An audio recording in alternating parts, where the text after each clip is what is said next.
सर्वशक्तिमते परमात्मने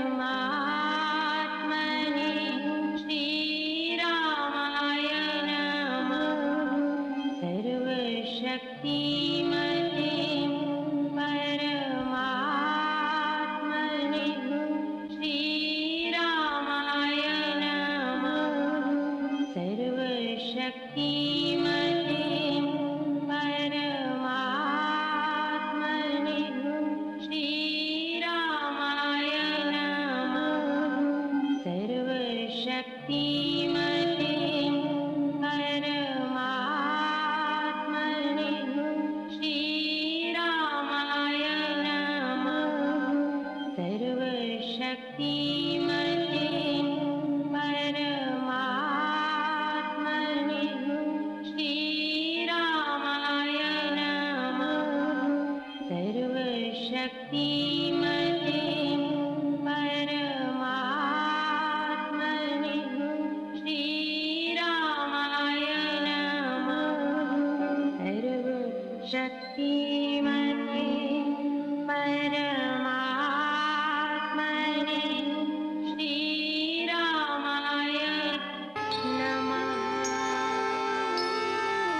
असंख्य बार प्रणाम है देवियों सज्जनों, आप सबके श्री चरणों में कोटि कोटि प्रणाम। कल की चर्चा के अंतर्गत यहाँ पहुँचे थे।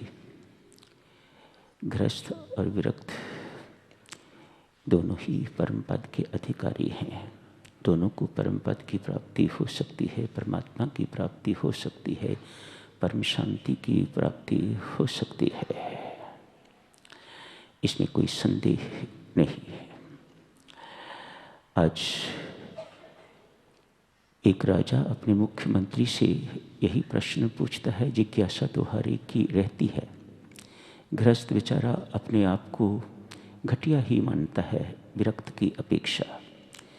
तो राजा गृहस्थ ही है, तो गृहस्थ होने के नाते अपने मुख्यमंत्री से, बुद्धिमान मंत्री है, उससे पूछते हैं क्या गृहस्थी में रहते हुए गृहस्थ को परमात्मा की प्राप्ति हो सकती है? क्या संसार में रहते हुए एक गृहस्थ को, एक संसारी को परमात्मा की प्राप्ति हो सकती है? मुख्यमंत्री ने तत्काल कहा, हाँ राजन, जरूर हो सकती है। कैसे हो सकता है, ये कैसे संभव है? राजा ने प्रश्न किया। मंत्री ने कहा, राजन, इसका सही उत्तर तो अमुक जंगल में एक बहुत उच्च कोटि के सिद्ध महात्मा रहते हैं, वही दे सकेंगे। मुझे वहाँ ले चलो। राजा ने कहा, मानो अंदर इस बात की जानकारी की तड़प है, मात्र जानकारी की ही नहीं, इस उपलब्धि की भी तड़प है कि ये उपलब्धि मुझे होनी चाहिए। इसके बिना साधक जनों प्यास बुझती नहीं। इसके बिना याद रखो, जन्म जन्मांतर की भूख मिटती नहीं है। ये जो भोजन मिलता है, इस सुख को क्यों नश्वर सुख कहा जाता है? इसीलिए दोपहर को भोजन किया है, रात को फिर भोजन करना पड़ेगा आपको। नाश्ता किया, दोपहर को फिर भोजन करना पड़ेगा। इस सुख की अवधि इतनी ही है, इसलिए इसे नश्वर सुख, क्षण भंगुर सुख कहा जाता है। थोड़ी देर के लिए सुख मिलता है, ये शाश्वत सुख नहीं है, जिसकी प्राप्ति के लिए ये जन्म मिला हुआ है। उस सुख की प्राप्ति किए बिना जन्म जन्मांतर की भूख नहीं मिटती, जन्म जन्मांतर की प्यास नहीं मिटती। इसे दरिद्रता कहा जाता है। भूख तो मिटा देता है संसारिश। भिखारी बन के किसी व्यक्ति के पास, किसी दानी के पास जाओ, वह एक दिन के लिए, एक वक्त के लिए खाना दे देता है और भिखारी का आपके ऊपर लेबल लिखा देता है। तुलसी कहते हैं, महाराज धीराज, ये जन्म जन्मांतर की भूख, ये कंगाली, मेरी दरिद्रता, जन्म जन्मांतर की प्यास मिटेगी तो आपकी भक्ति से मिटेगी, आपसे मिटेगी। वह मुझे वह दीजिएगा। भोजन से क्या है? उससे भूख नहीं मिटती, उससे प्यास तृप्त नहीं होती। होती है तो कुछ मिनटों के लिए, कुछ देर के लिए, उसके बाद फिर प्यास लगती है, फिर भूख लगती है। ये भूख जन्म जन्मांतर से जो चली आ रही है, ये आपकी कृपा से, आपकी भक्ति से ही मिट पाएगी। वह भक्ति मुझे दीजिएगा। ये राजा इसी प्रकार का जिज्ञासु है, इसी प्रकार की उपलब्धि की उमंग है इसके अंदर, महामंत्री के साथ चल पड़ा है। जाते जाते मुख्यमंत्री ने कहा, राजन, इस महात्मा की एक शर्त है, जो भी इससे मिलने के लिए जाता है उसे ये ध्यान रखना चाहिए कि चलते वक्त जो पाँव के नीचे कीड़े मकोड़े आते हैं, धरती पर जो कीड़े मकोड़े होते हैं, कभी कोई कीड़ा मकोड़ा मरे ना। यदि मर जाए, संत महात्मा को पता लग जाता है, वह दंडित करता है। राजा ये बात सुन के बहुत सावधान हो गए हैं। मुझे दंडित नहीं होना, मुझे वह जानकारी जो सही जानकारी है, वह जानकारी उपलब्ध करनी है। कहीं दंड में ही समय बर्बाद हो गया तो मैं जिस काम के लिए जा रहा हूँ वह काम मेरा हो नहीं सकेगा। इसलिए बहुत पाँव फूंक फूंक के उसने रखने शुरू किए।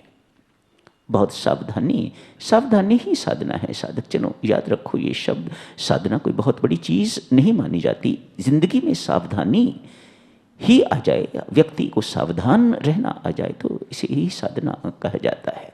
पग पग पर सावधान रहने की आवश्यकता है।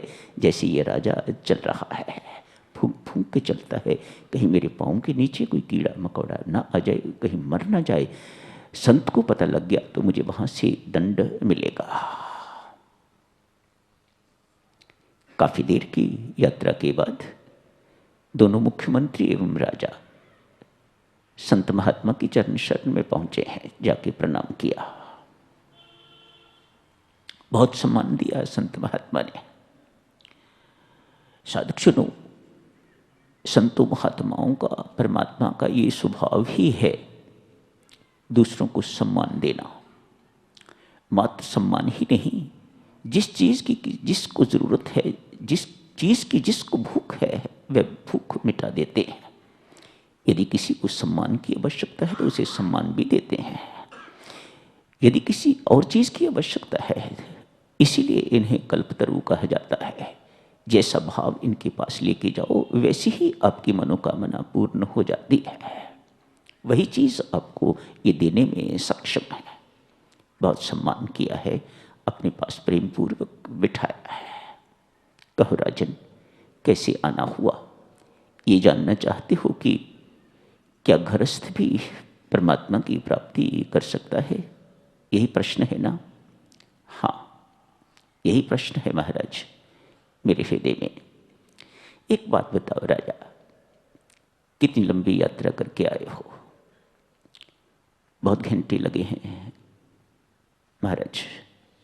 रास्ते में जो जो कुछ देखा है वह मुझे बताओ। बड़ा अच्छा जंगल है, बड़े अच्छे दृश्य हैं आसपास इधर उधर। क्या देखा आपने, वह सब कुछ मुझे बताओ।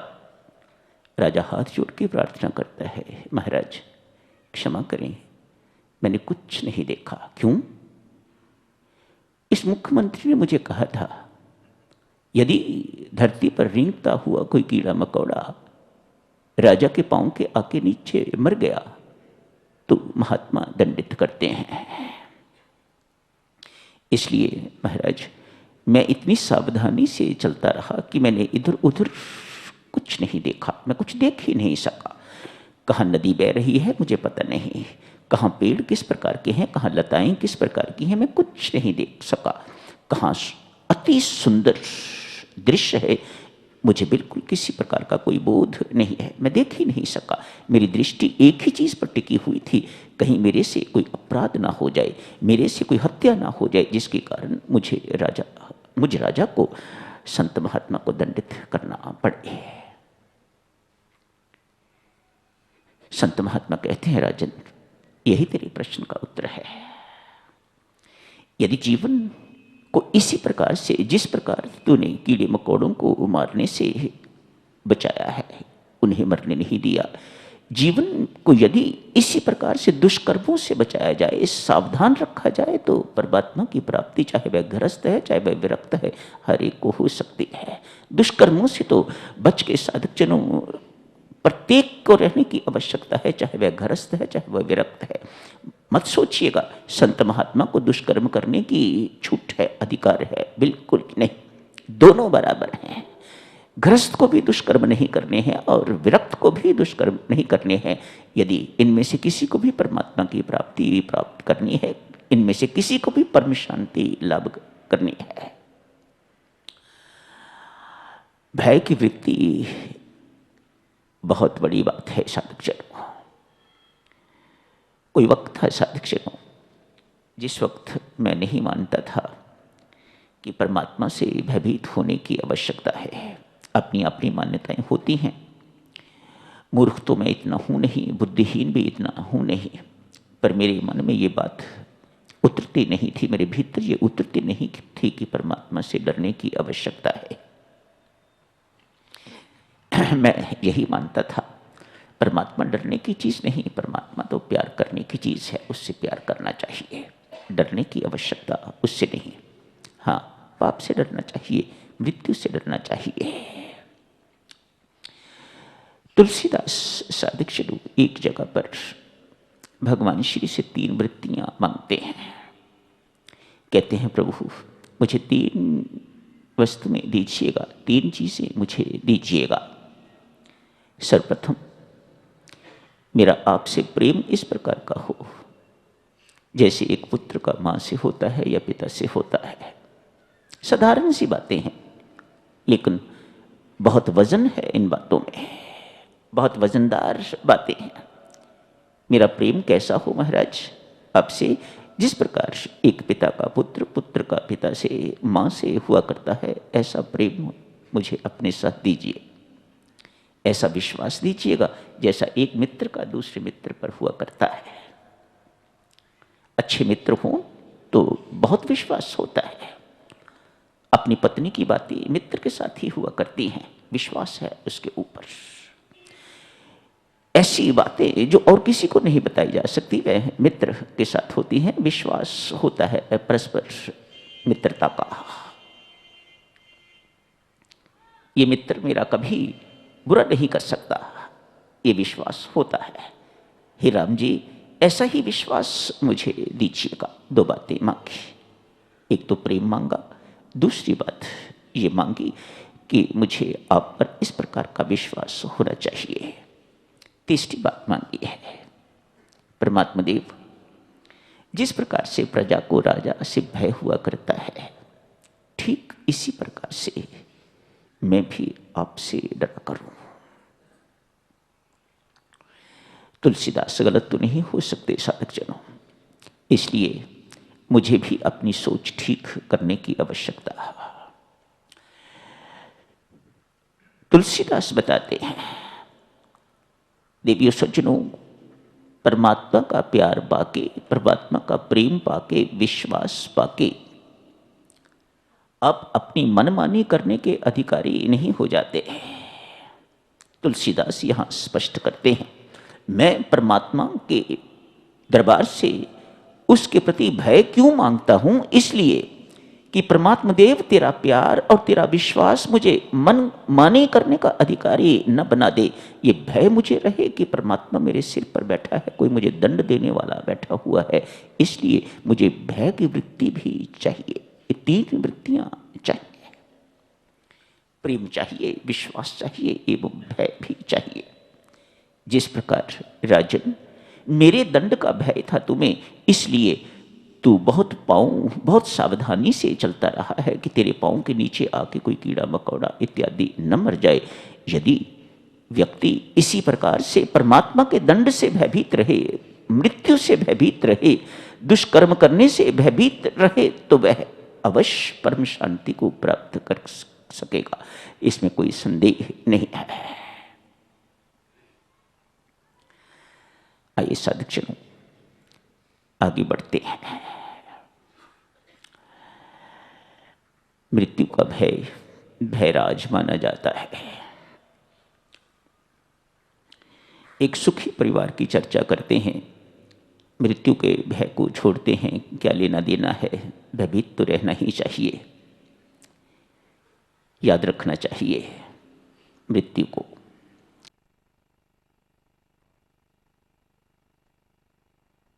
इसलिए मृत्यु को याद रखने की जरूरत है, अन्यथा याद रखने वाली एक ही चीज़ है और वह है परमात्मा। परमात्मा को याद रखिएगा। मृत्यु को किस लिए याद रखना है? इसलिए कि वह परमात्मा की बार बार याद दिलाती है। एक ना एक दिन मेरे ऊपर भी ये दिन आने वाला है, इसलिए अधिक से अधिक परमात्मा का सिमरन करूं, अधिक से अधिक परमात्मा को याद करूं, अधिक से अधिक परमात्मा के नाम का जाप करूं, अधिक से अधिक कमाई इकट्ठी करूं जो मेरी अपनी है, जो मेरे साथ जाएगी। मृत्यु से हमें और कुछ नहीं लेना देना। इस प्रकार से साधक जनों जिंदगी भर आपने तैयारी करी है तो मृत्यु आपको मृत्यु के वक्त भयभीत नहीं कर सकती।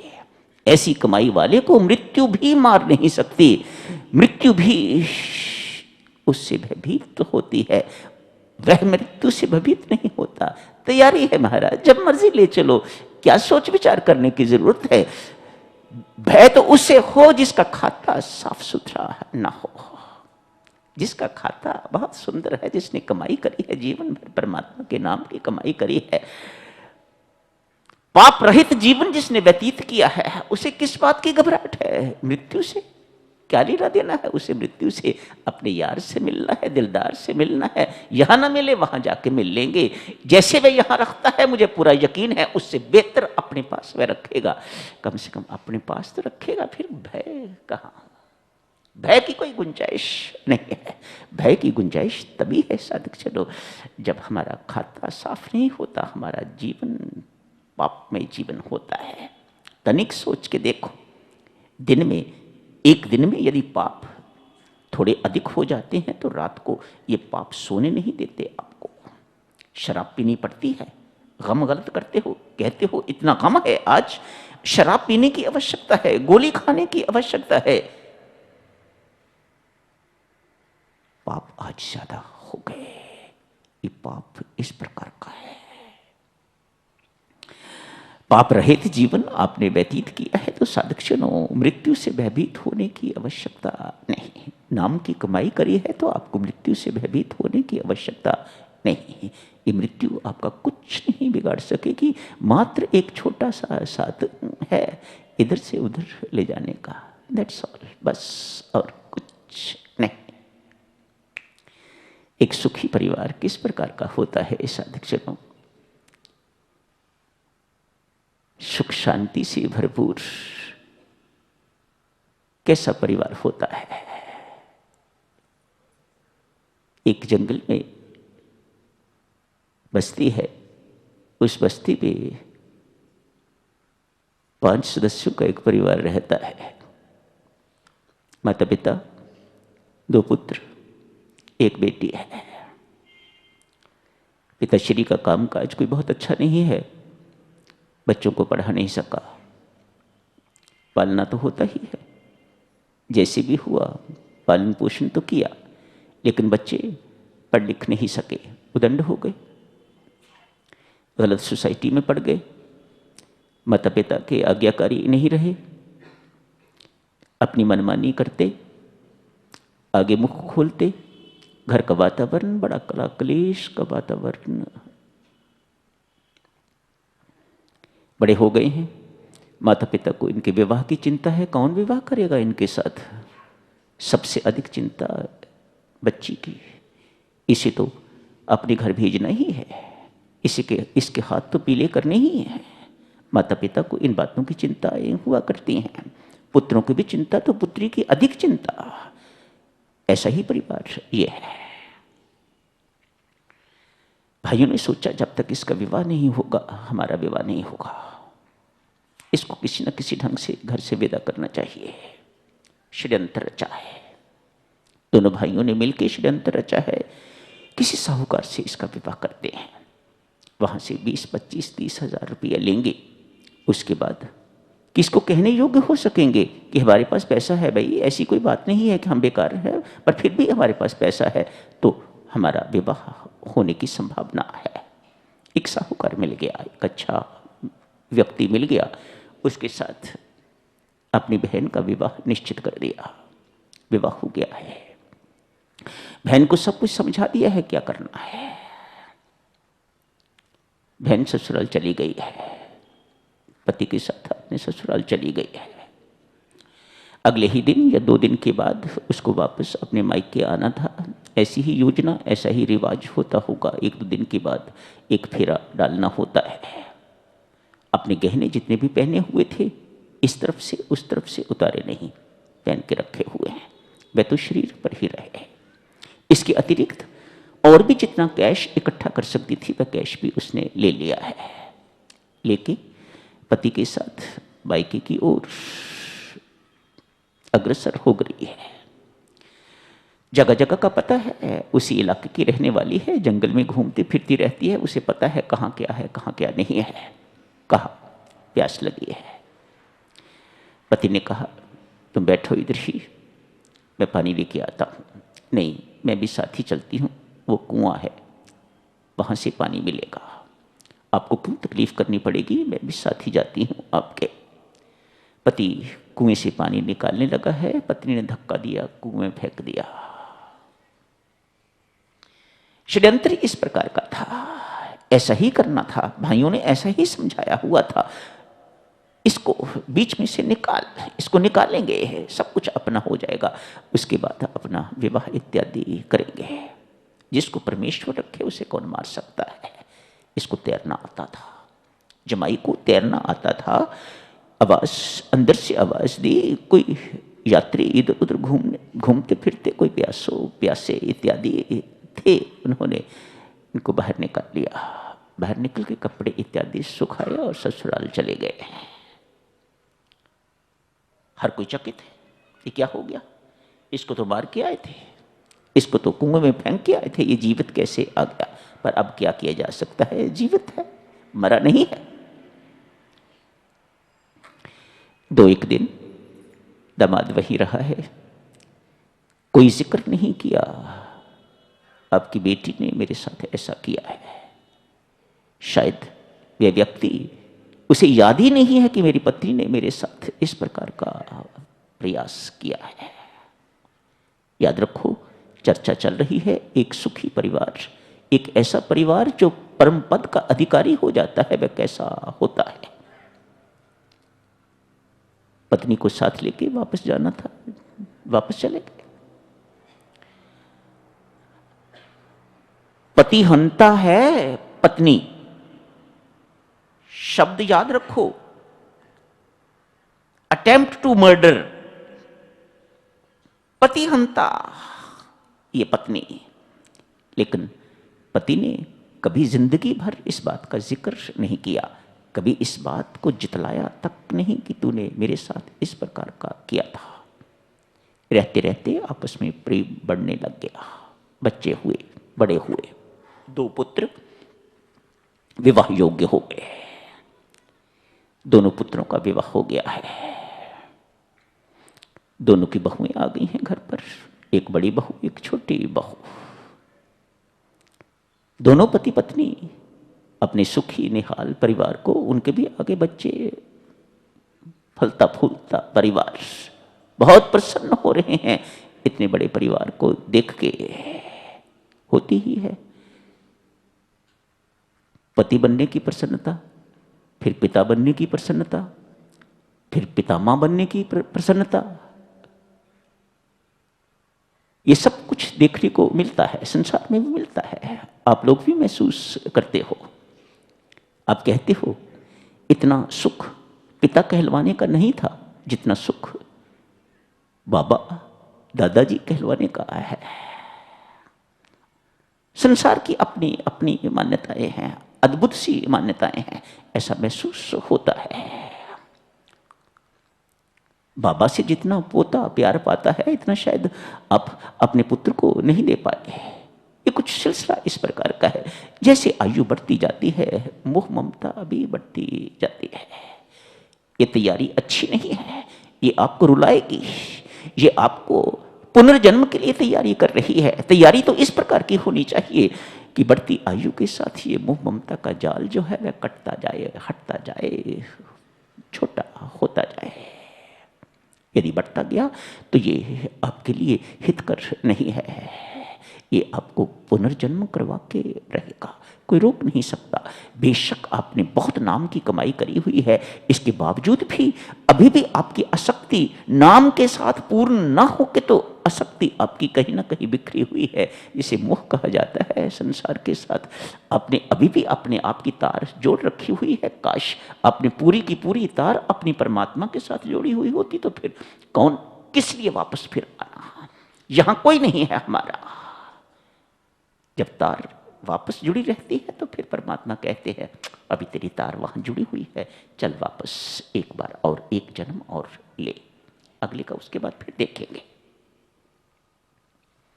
सुखी परिवार देख के परमात्मा का लाख लाख धन्यवाद कर रहा है। ये व्यक्ति बुजुर्ग हो गया है, अब कामकाज कोई नहीं, न जाने कब से रूटीन है इस प्रकार का। सुबह अर्ली उठना, प्रातः उठ के अपना राम राम राम राम राम राम जाप करना, अमृतवाणी का पाठ करना, इत्यादि इत्यादि। न जाने कितने वर्षों से उसका नियम चल रहा है। बड़ी बहू छोटी भी देखती होगी, लेकिन बड़ी बहू के अंदर जिज्ञासा है। आज पूछा, पिताश्री एक बात पूछूं, जब से आई हूं आपको ये नियम निभाते देख रही हूं, क्या मिलता है इस राम नाम से? आज बड़ी बहू ने पूछा। आप राम राम जपते रहते हो, पहले थोड़ा कम, अब तो अति है। अब तो आप दिन भर राम राम ही जपते रहते हो, दिन भर भजन पाठ में ही लीन रहते हो, क्या मिलता है इस राम नाम से? पिताश्री कहते हैं, बहू इस राम नाम ने मुझे क्या नहीं दिया, ये राम से भी बड़ा है। राम तो कभी अवतरित होते हैं तो किसी एक देव को तार के जाते हैं, इस नाम ने तो असंख्य तारे हैं, उनमें से मैं भी एक हूं। मानो ये व्यक्ति ग्रस्त होता हुआ भी अपने आप को तरा हुआ मान रहा है। मैं तर चुका हूं, मैं भाव पार कर चुका हूं, मुझे उसकी कोई चिंता नहीं है, मुझे मुक्ति प्राप्त होगी, मुझे इस प्रकार का कोई भय नहीं है, मुझे पूर्ण विश्वास है, मैं तर चुका हुआ हूं, मुझे मुक्ति प्राप्त हो चुकी हुई है। क्यों? मेरा यहां कोई बंधन शेष नहीं है। ये राम नाम का प्रताप है बहू। राम नाम ने मुझे केवल जीवन ही नहीं दिया, पत्नी पास ही बैठी हुई है, वह पति हंता पत्नी पास बैठी हुई है, उसके मुख से आज तक कभी राम राम नहीं निकला। कैसे निकलता? इतना बड़ा पाप, इतना बड़ा अपराध हो गया हुआ है, वह उसे नहीं भूल पाती तो परमात्मा को कहां से याद करेगी? पास ही बैठी ये बात सुन रही है। बिटिया अपनी बहू को समझा रहा है व्यक्ति, इस राम नाम ने मेरी जान ही नहीं बचाई, मुझे मृत्यु के मुख से ही नहीं बचाया, बल्कि इससे भी भयभीत करने वाली चीजों से बचाया है। क्रोध से बचाया है, बदले की भावना से बचाया है, दंड देने की भावना से बचाया है, दूसरों की बुराइयां उछालने से बचाया है मुझे। ये राम नाम का प्रताप बहू क्या छोटा प्रताप है। आज पत्नी जो पास ही बैठी हुई है, आज उसे एहसास हुआ, ऐसा महान व्यक्ति, ऐसा महापुरुष मेरा पति जिसके साथ मेरा विवाह हुआ है, जिंदगी बीत गई है, मैं अभी तक किया हुआ अपराध नहीं भूल पाई, लेकिन लगता है मेरे पति को कभी ये बात याद भी नहीं होगी कि ऐसी घटना, ऐसी दुर्घटना मेरे साथ घटित हुई है। बहुओं, ये सास कह रही है, बहुओं इतने बड़े अपराध को क्षमा कर देना, यह है राम नाम का वास्तविक प्रताप। जहां क्षमा होगी, सहनशीलता होगी, परस्पर प्रेम होगा साधक जनों, वहीं परमात्मा का वास हुआ करता है, वहीं परमात्मा प्रकट रहता है। बेशक अदृश्य रहे, लेकिन वहीं पर वह सदा सदा विराजमान रहता है। परमात्मा के नाम के रसिकों की, राम के रसिकों की कथा चल रही है। कल तक आप देव ऋषि नारद की कथा सुन रहे थे, उनके विषय में चर्चा सुन रहे थे। आज साधक जनों पूज्यपाद स्वामी जी महाराज ने सदना कसाई की चर्चा की है भक्ति प्रकाश में, और उसके बाद उस वैश्य की चर्चा भी की है। दोनों को स्वामी जी महाराज ने परम पद दिलाया है। इसका अर्थ ये हुआ साधुजनों, परम पद की प्राप्ति के लिए परमात्मा को ये देखना नहीं पड़ता कि आप कसाई हो या ईसाई। ये देखने की ज़रूरत उसे नहीं पड़ती कि आप हलवाई हो या सब्जी बेचने वाले, आप वैश्य हो या सदगृहिणी हो, पापनी हो या पुण्य आत्मा हो। ये तो ऊपरी ऊपरी बातें हो सकती हैं। भीतरी बात परमात्मा क्या देखता है, आपके हृदय में प्रेम कितना है, भगवत प्रीति कितनी है, भगवत भक्ति कितनी है, ये अनन्य है कि नहीं है। यदि भक्ति से आपका हृदय लबालब भर गया है तो परमात्मा प्रकट होने में देरी नहीं करते, आपको परम पद प्रदान करने में वे देरी नहीं करते। आज साधुजनों, थोड़े समय में सदना कसाई की चर्चा, आप जी की सेवा में कुछ एक तथ्य स्पष्ट करने की आवश्यकता है। परमेश्वर करे इस सदना कसाई की कथा के साथ अनेक ऐसे साधक जिनके मन में तरह तरह की भ्रांतियाँ आती जाती रहती हैं और वह अपना संपर्क परमेश्वर से अपनी गलतियों के कारण तोड़ लेते हैं, वे सारी की सारी भ्रांतियाँ आज दूर हो जाएं। हो सकता है साधकजनों थोड़ा समय अधिक लग जाए, भजनों वालों से थोड़ी माफ़ी मांग लूँगा, पर ये प्रसंग ही इस प्रकार का है। कृपया बहुत ध्यान से सुनिए, समझिएगा, इसे याद भी रखिएगा, घर जाते ही भूल नहीं जाना। सदना कसाई कसाई का काम करता है, मीट काटता है, बेचता है, स्वयं भी खाता है। अनेक वर्ष व्यतीत हो गए हैं, हट्टा कट्टा है, खूब खाने वाला है, बहुत खूबसूरत है, युवक है, अभी भरपूर यौवन है इसके ऊपर। दुकान बंद करने का समय हो गया है, एक ग्राहक आया है, रोज आने वाला है। कहा मुझे एक सेर मीट चाहिए। सदना ने कहा भैया मीट तो अब ख़त्म हो गया, मैं कहाँ से दूँ, कल ले लेना। नहीं, मुझे आज ही चाहिए, घर में खाने को कुछ नहीं, मुझे आज मीट चाहिए। माफ़ी मांगता है सदना, लेकिन ये ग्राहक मानता नहीं है, रोज़ आने वाला है, रोज़ आने वाले को वापस लौटाना भी कठिन हुआ करता है। ग्राहक ने कहा सदना ऐसा कर, इसका एक अंक काट दे। यदि तू इस वक्त बकरे को नहीं मारना चाहता, सोचता है 50 शेर का बकरा होगा, 30-40 शेर का बकरा होगा, मारूंगा, रात भर मीट पड़ा रहेगा, खराब हो जाएगा, एक अंग इसका काट दे, तेरा भी काम बन जाएगा, मेरा भी काम बन जाएगा। सदना को बात जच गई, एक अंग काटने को तैयार हो गया है सदना। उसी वक्त बड़ी भयंकर मानुषी आवाज़ में बकरा बोला है, क्या कर रहे हो? पिछले 20 जन्मों से कभी तू बकरा और मैं कसाई, कभी तू कसाई और मैं बकरा, 20 जन्मों से इसी प्रकार का क्रम आता जा रहा है। ये आज नई चीज़ क्या शुरू करने जा रहे हो? मारना है तो मुझे पूरा मार, ताकि वह सिलसिला इसी प्रकार से चलता रहे पिछले 20 जन्मों से। याद रखना देवियों, कभी तू बकरा कभी मैं कसाई, कभी मैं बकरा और तू कसाई, पिछले 20 जन्मों से इसी प्रकार का क्रम चलता आ रहा है। यही कहना होगा ना, जैसी करनी वैसा फल, आज नहीं तो निश्चय कल। अपने किए हुए कर्म आपका पीछा नहीं छोड़ते, अनेक जन्मों तक पीछा नहीं छोड़ते। आज आप देखोगे कितने कितने जन्मों का, युगों का हिसाब किताब अगले युग में आके चुकाया जाता है। कर्म पीछा नहीं छोड़ता, कर्म अपना भुगतान भुगता के रहता है। आवाज सुनते ही ग्राहक भाग गया है, सदना भी बड़ा भयभीत हो गया है। मन में वैराग्य का उदय हुआ, नहीं मारूंगा। ये आज इसके मुख से ये शब्द निकले हैं मानो भगवान के शब्द। पिछले 20 जन्मों से इस प्रकार का क्रम, इस प्रकार का चक्र चलता आ रहा है, इस चक्र को बंद करूंगा। बकरे को मारना आज से बंद कर दिया है। कटा कटाया मीट लाता है, बेचता है, अपना निर्वाह करता है।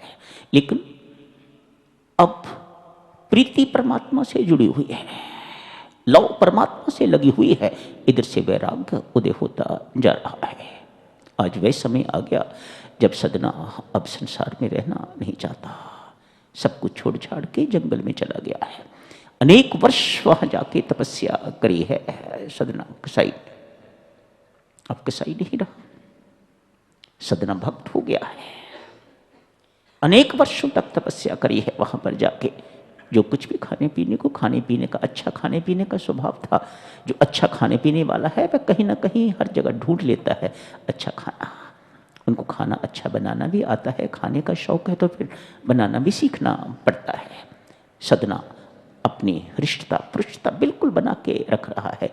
कहीं फल पर गुजारा करता है, कहीं सब्जी पर गुजारा करता है, खूब पेट भर खाता है, तप करता है, त्याग सब कुछ किया हुआ है। इस वक्त आध्यात्मिक यौवन उसके ऊपर भरपूर है। एक आध्यात्मिक व्यक्ति का, एक भक्त का, एक परम भक्त का जिस प्रकार से नूरी चेहरा होता है वैसा चेहरा उसका हो गया है, अभावान चेहरा हो गया है। बहुत अच्छी सेहत है, अनेक वर्ष की तपने के बाद डट के नाम की उपासना की है। आज मन में आया बहुत देर से परमात्मा का संसार देखा नहीं, राम जी की सृष्टि देखे हुए बहुत देर हो गई है, चलो देख के आता हूं।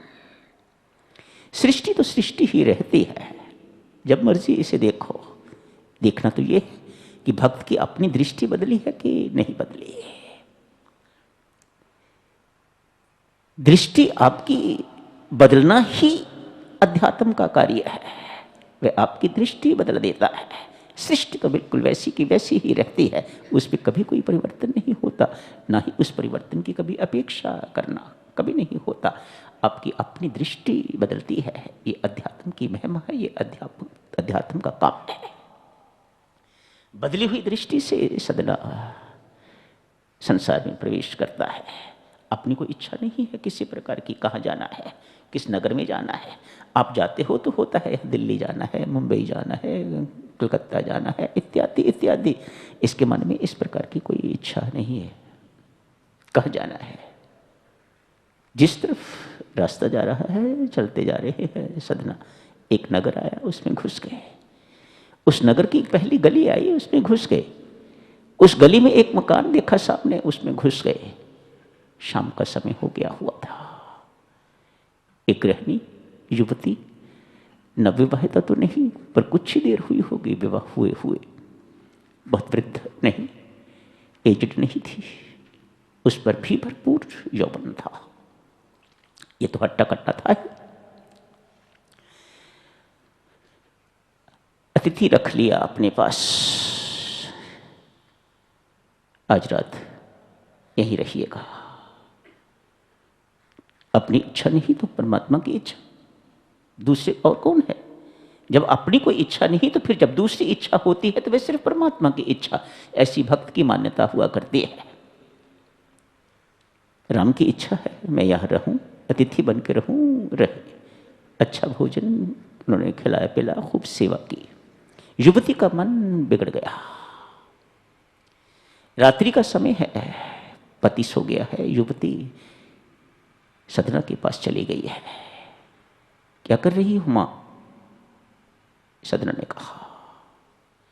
इसे लगा शायद इसे पता है कि मेरा पति अंदर है, सो रहा है, उसके भय से ये मुझे स्वीकार नहीं कर रहा, मेरे हर प्रयत्न को विफल कर रहा है, ये मुझे स्वीकार नहीं कर रहा, ये मुझे अंगीकार नहीं कर रहा। इसलिए उस युवती ने घर में पड़ी हुई तलवार उठाई और अपने पति का सिर काट दिया। इसे आके तलवार दिखा दी, देख मेरा पति अब जिंदा नहीं है, अब तो मुझे अंगीकार कर, मुझे स्वीकार कर। माता मैं ऐसा नहीं कर सकता, मैं साधु हूं, मेरी अपनी सीमा है, मुझे पता है कहाँ तक मुझे जाना है, कहाँ रुकना है। मैं तुझे अंगीकार नहीं कर सकता, मैं तुझे स्वीकार नहीं कर सकता, मुझे माफ कर। वह युवती उसका मन इतना बिगड़ा हुआ है, कहती है ये अस्वीकृति तुम्हें महंगी पड़ेगी, मुझे स्वीकार कर, नहीं तो ये सब कुछ तुम्हें बहुत महंगा पड़ेगा। मानो जबरदस्ती उस महिला ने करनी चाहिए तो ये सदना भाग के जा रहा है। युवती ने शोर मचा दिया, इस मुस्टंडे को पहले अतिथि रखा था, रात भर यहाँ रखा, पहले मेरे पति की हत्या की है, अब मेरे साथ ये बलात्कार करना चाहता था, पकड़ो इसे, पकड़ो इसे, पकड़ो इसे, पकड़ो इसे। शोर मचा दिया। सदना कसाई पकड़ा गया है। खूब पिटाई करी लोगों ने। लोग उठ गए, डंडे मारे, मुक्के मारे, थप्पड़ मारे, बेचारे को लहूलुहान कर दिया। सुबह राजा के पास पेश कर दिया गया है सदना कसाई को। ये सृष्टि है। इस सृष्टि को एक भक्त देखने के लिए, एक भक्त निहारने के लिए इस सृष्टि को आया है। राजा साहब ने कहा साधु है, इसे मौत की सजा नहीं देनी है, जिन हाथों से इसने कुकर्म किया है इसके दोनों हाथ काट दिए जाएं। सदना मुस्कुरा रहा है, दोनों हाथ अपने कटवा लिए यहां से। वाह राम, कैसी अद्भुत है तेरी सृष्टि। मन ही मन, ऐसा नहीं कि अविश्वास का प्रश्न, पर मन ही मन मुदित होकर प्रश्न पूछता होगा, क्या इसी काम के लिए भेजा था मुझे संसार देखने के लिए। भक्त की बातें हैं ना, बुलाना नहीं है, अविश्वास नहीं है। रोना धोना तो तब होता है जब परमात्मा की करने पर अविश्वास हो। साधक चुनो, बहुत गंदा शब्द है ये अविश्वास। जिस किसी साधक को परमात्मा में अविश्वास हो जाता है, समझ लीजिएगा उसकी तार तत्काल परमात्मा से टूट जाती है। इसलिए मरे हुए पर कभी रोना नहीं, कभी दुख व्यक्त नहीं करना। ध्यान दो, दो तरह का दुख उस वक्त हो सकता है। एक तो इस प्रकार का कि आप संसार को दिखाने के लिए ये दुख करना पड़ता है, ये दिखाना पड़ता है, ये रोना धोना करना पड़ता है, वह और बात है। दूसरा, परमात्मा ने मेरे साथ अन्याय कर दिया है, अत्याचार कर दिया है, परमात्मा ने मेरे साथ ज्यादती कर दी है, इस बात का रोना है यदि, तो ये रोना परमात्मा के साथ आपकी तार तोड़ देगा। ये परमात्मा सहन नहीं कर सकता। अब टूटी हुई तार कैसे जुड़ेगी, ये आपको पुनः बहुत मेहनत करके किसी संत महात्मा की चरण शरण में जाके परमात्मा के आगे गिड़गिड़ा के प्रार्थना करनी होगी, परमात्मा मेरी तार पुनः जोड़ो, तब जाके तार जुड़ सकेगी, नहीं तो भटकना बनी रहेगी। आज एक स्थान पर, कल दूसरे स्थान पर। शांति तो चाहिए ना, अंदर अशांति है, जल रहा है भीतर। क्यों? सुख के स्रोत के साथ कनेक्शन टूट गया है, शांति के स्रोत के साथ कनेक्शन टूट गया है। जिसके पास चैन है, जो चैन दाता है, उसके साथ कनेक्शन टूट गया है। तो ये सब चीजें आपको कहां से मिलेगी? आदमी एक जगह पर, दूसरी जगह पर, तीसरी जगह पर, चौथी जगह पर भटकता भटकता भटकता भटकता भटकता ही जाता है। ये किसके चिन्ह हैं? परमात्मा के प्रति अविश्वास के चिन्ह हैं। सदना का उल्हाना इस प्रकार का नहीं है। हाथ कटवा के याद आया, परमात्मा मैं तो जगन्नाथपुरी जा रहा था, ये तो रास्ते में ही ऐसा बीच में पड़ गया, पड़ाव पड़ गया मेरे लिए, ये ऑन दी वे, ऐसा होना ही होगा। सो हो गया। जगन्नाथ जी के दर्शन करने के लिए सदना कसाई जा रहे हैं। पुजारी को स्वप्न हुआ, मेरा परम भक्त आ रहा है, जा पालकी लेके, उसके हाथ कटे हुए हैं, पालकी लेके जा, जाके उसको अपने साथ ला और उसकी सेवा कर। ऐसा ही हुआ। पुजारी गया है, जाके सदना को पालकी में बिठा के ले आया है। भगवान के सामने सदना ने कीर्तन करना शुरू की दिया। जैसे ही हाथ इस प्रकार से ऊपर उठाए, कटे हुए हाथ लग गए। अपने हाथों को देख के इस प्रकार से हिलाता, जुलाता, नाचता, गाता, कहता है, वाह मेरे राम जी, यदि लगाने ही थे तो पहले कटवाए ही क्यों?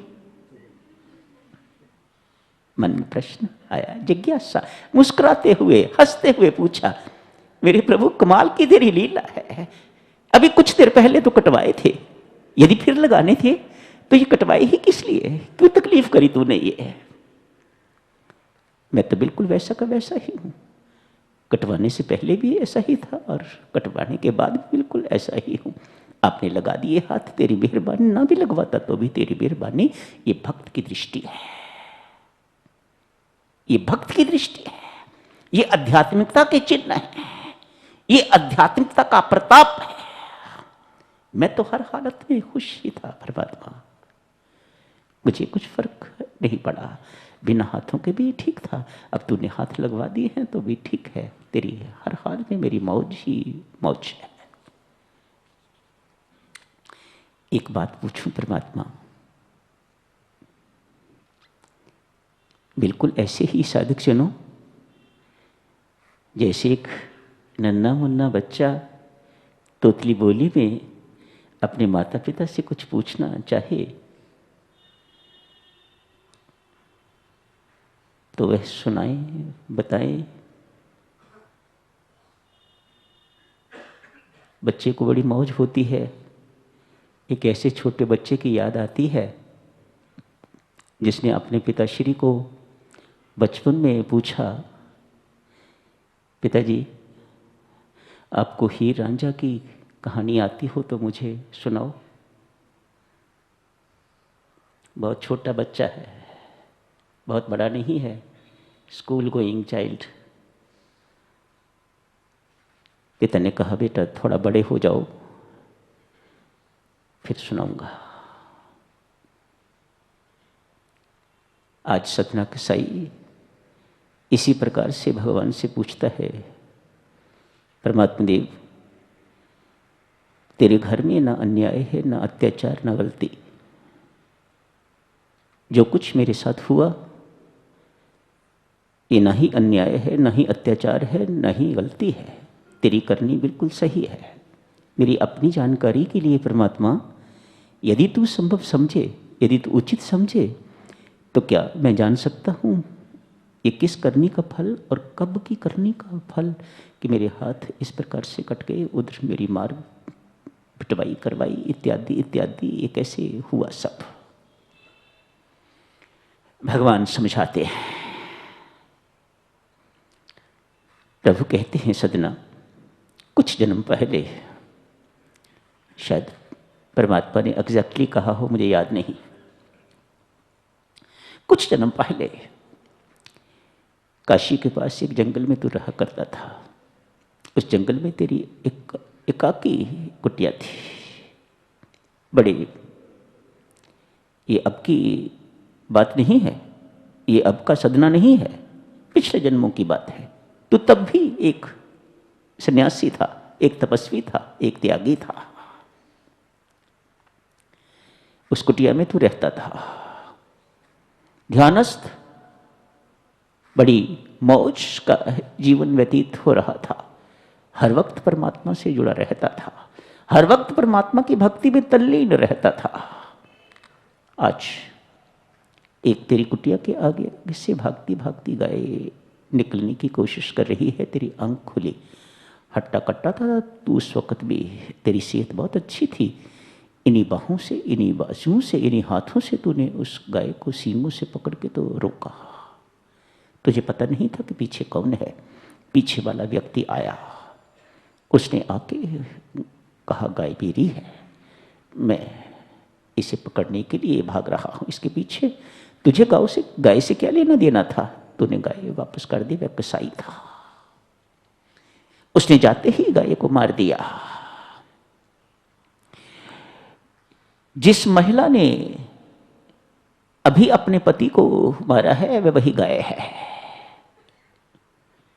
वह वही कसाई है जो पति बना हुआ था। उसने अपना हिसाब किताब चुकाना था, वह वहां चुका दिया। तेरी इंतजार थी, तू आता तो हिसाब किताब चुकता होता। तुझे आने में जितनी देर लगा दी उतनी देर तक कर्म को, प्रारब्ध कर्म को इंतजार करनी पड़ी फलित होने के लिए। तेरे आने पर कर्म फलित हो गया।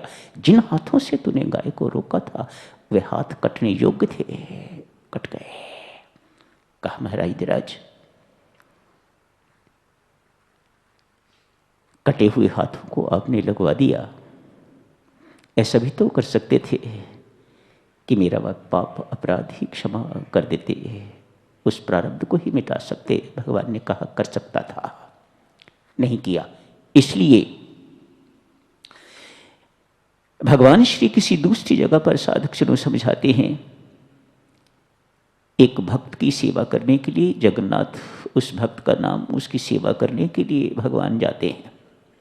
वृद्ध हो गए हैं भगवान जगन्नाथ, साधु हैं, भक्त हैं, वृद्ध अवस्था इन पर आ गई है। ऊपर रहते हैं, नीचे शिष्य रहते हैं। रात को 1-2 बार उठना पड़ता है। जैसे ही खटखट की आवाज़ होती है, एक तो शिष्य उठ के आ जाते हैं, आके सेवा करते हैं, शौचालय इत्यादि ले जाते हैं, पुनः उन्हें सुला देते हैं, हाथ वाथ धुला के सुला देते हैं। ये उनका नित्य का काम चल रहा है। आज कोई नहीं आया है। एक अद्भुत सा बालक आया है, उसने सहायता की, अच्छा स्पर्श लगा उसका। ये स्पर्श कुछ अलग है, ये अधिक सुखदायी है। सेवा इत्यादि करके युवक वापस जाने लगा।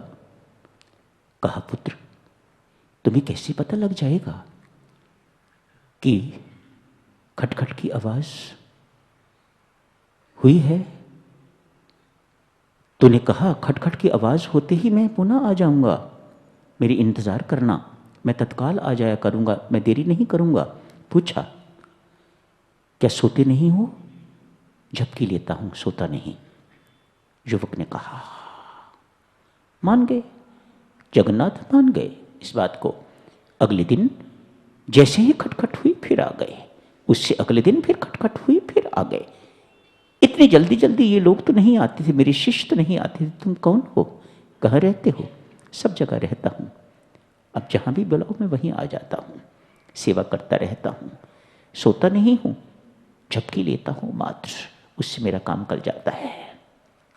सेवा करना मुझे बहुत अच्छा लगता है। जगन्नाथ ने हाथ पकड़ लिया। सच सच बताओ आप कौन हो? शक होने लगा। सच सच बताओ आप कौन हो? भगवान प्रकट हुए हैं।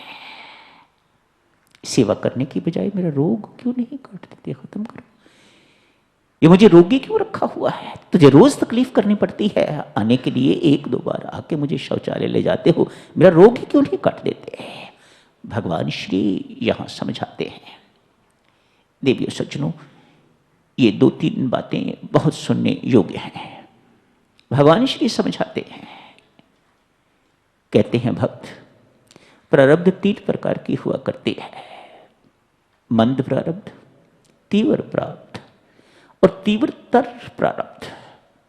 मंद प्रारब्ध वह प्रारब्ध होती है जिसे दान पुण्य सत्कर्म पूजा इत्यादि से मिटाया जा सकता है। मिट जाती है ना प्रारब्ध। आप स्वयं प्रारब्ध बनाने वाले हो, प्रारब्ध बनाने वाला परमात्मा नहीं है, प्रारब्ध बनाने वाले आप स्वयं हो। जो कुछ आपने किया हुआ है, जो कर्म आपने किया हुआ है, उसी के अनुसार आपके हाथों से परमात्मा प्रारब्ध लिखवाता है। लिखा अपने हाथ से, कल को तू भूल जाएगा और कहेगा तूने मेरी प्रारब्ध को लिखा हुआ है। नहीं, तूने लिखा है, मैं तेरे सामने बैठा हूं, मैं साक्षी हूं, मैं गवाह हूं। भगवान कहते हैं तूने अपनी प्रारब्ध को स्वयं अपने हाथों से लिखा हुआ है। देख तेरा हैंड राइटिंग, तेरे हाथों में लिखी हुई ये प्रारब्ध तेरी अपनी प्रारब्ध। तू ही अपनी प्रारब्ध का निर्माता है, कोई दूसरा नहीं है। कल को मुझे दोष ना देना। दोष व्यक्ति वही देता है जो इस बात के प्रति अनभिज्ञ रहता है, जो अज्ञानी होता है, वही बेचारा इस प्रकार की बातचीत जो है वह करता है। मंद प्रारब्ध सत्कर्म करने से, दान पुण्य इत्यादि करने से मिट जाती है। तीव्र प्रारब्ध, तीव्र प्रारब्ध साधना से मिट जाती है, संतों महात्माओं के आशीर्वाद से मिट जाती है, परमात्मा की कृपा से मिट जाती है। तीव्रतर प्रारब्ध तो भक्त भुगतनी ही पड़ती है। तेरी प्रारब्ध ये तीव्रतर प्रारब्ध है। भगवान राम ने बाली को तीर से मारा, 1 युग तक इस प्रारब्ध को प्रतीक्षा करनी पड़ी। अगले युग में जब भगवान राम ने कृष्ण रूप में जन्म लिया, उसी बाली ने व्याध बन के तो भगवान श्री कृष्ण के पांव से बींद डाला, उससे पांव को बींद डाला। एक युग तक इस प्रारब्ध कर्म को इंतजार करनी पड़ी भुगतान भुगतने के लिए। सब अपने कर्मों का खेल है साधक जन, याद रखो इस बात को। फिर भी तेरे मन में प्रश्न हो सकता है, क्या मेरी प्रारब्ध तेरी कृपा से बढ़ के है, ऊपर है? नहीं, भगवान श्री कहते हैं नहीं, मेरी कृपा सर्वे सर्वा है, सर्वोपरि है। मैं अपनी कृपा से तेरे इस रोग को, तेरी इस प्रारब्ध को दबा सकता था। इसका अभिप्राय यह होता, यदि मैं अब दबा देता तो फिर किसी जन्म में तुझे उस प्रारब्ध का भुगतान भुगतना ही पड़ता। इसलिए मैंने यही सोचा, मुझे सेवा करने में कोई तकलीफ नहीं है। मैं सेवा करना तो मेरा बिल्कुल इस प्रकार का रूटीन बन गया हुआ है, नियम सा बन गया हुआ है। जहां मेरी आवश्यकता पड़ती है मैं सेवा करने के लिए उपस्थित हो जाता हूं। पर मुझे हर्ष, तेरी प्रारब्ध कट गई, तुझे अपूरा, तुझे अपूर्व पुनः जन्म नहीं लेना पड़ेगा। सदना कसाई को स्वामी जी महाराज ने परम पद की प्राप्ति करवाई है, वैश्य को भी परम पद की प्राप्ति करवाई है। कब? जब हृदय श्रद्धा, विश्वास, अनन्य भक्ति से, प्रेम से परिपूर्ण हो गया, लबालब भर गया। मत कभी भूल से भी साधक जनों दोष देना परमात्मा को। किसी मरे हुए पर अपना पुत्र ही क्यों ना हो, अपना बाप, अपनी पत्नी, इकलौता पुत्र, युवक पुत्र ही क्यों ना हो, कभी परमात्मा को इस बात का दोष नहीं देना। बिन बीज बोए हुए वृक्ष विकसित नहीं होता, वृक्ष नहीं बनता तो फिर फल कहां से निकलेगा? ये प्रश्न बिल्कुल आपको करना ही नहीं चाहिए और इसका उत्तर बहुत स्पष्ट होना चाहिए। अपनी करनी का फल है, इसके अतिरिक्त कोई दूसरा जवाब नहीं है। ढूंढने पर भी दूसरा जवाब आपको नहीं मिलेगा। ये मेरे साथ ऐसा क्यों हुआ है, क्यों आपने करनी इस प्रकार की थी, आपकी इस प्रकार से हुआ है। कर्म बीज आपने बोया, उसका फल आपको मिला। फल बिना बीज के नहीं होता, पेड़ बिना बीज के नहीं होता। ये कॉमन सेंस भी इस बात को बहुत अच्छी तरह से समझती है। अपने ऊपर अविश्वास का अपराध, अविश्वास का पाप कभी ना लेना साधक जनों। परमात्मा जिस किसी की तार साधक जनों इस अविश्वास के कारण टूटी हुई है, मेरे राम जी कृपा करें, मेरे गुरुजन कृपा करें, उन सब की तारें जोड़ के यहाँ से भेजें। परमात्मा, तार टूटने का परिणाम बहुत बुरा, अति दुर्भाग्यवान। जिस किसी की टूटी हुई है उसे पूछ के देखो कितनी अशांति का अनुभव हो रहा है। बेचारा अनाथ महसूस करता है, मेरा कोई नहीं रहा, सब कुछ होते हुए भी मेरा कोई नहीं है। परमात्मा देव करो कृपा महाराज धीराज, ऐसे सब व्यक्तियों की, सब साधकों की तारें अपने साथ जोड़ लो। जय सीताराम सीताराम सीताराम, जय सीताराम सीताराम सीताराम सीताराम, जय सीताराम सीताराम सीताराम सीताराम, जय सीताराम सीताराम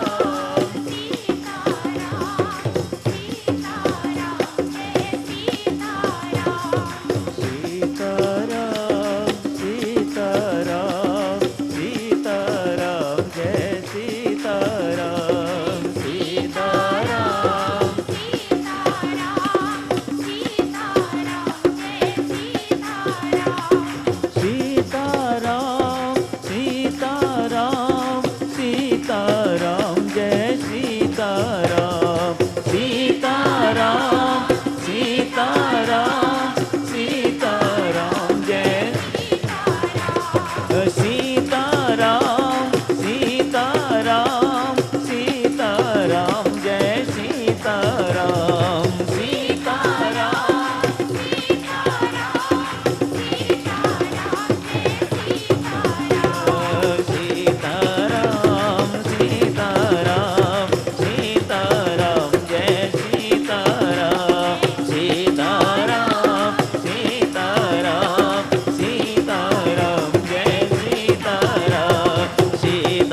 सर्वशक्तिमते परमात्मने श्रीरामाय नमः। सर्वशक्तिमते परमात्मने श्रीरामाय नमः। सर्वशक्तिमते परमात्मने श्रीरामाय नमः। सर्वशक्तिमते परमात्मने श्रीरामाय नमः। सर्वशक्तिमते परमात्मने श्रीरामाय नमः। सर्वशक्ति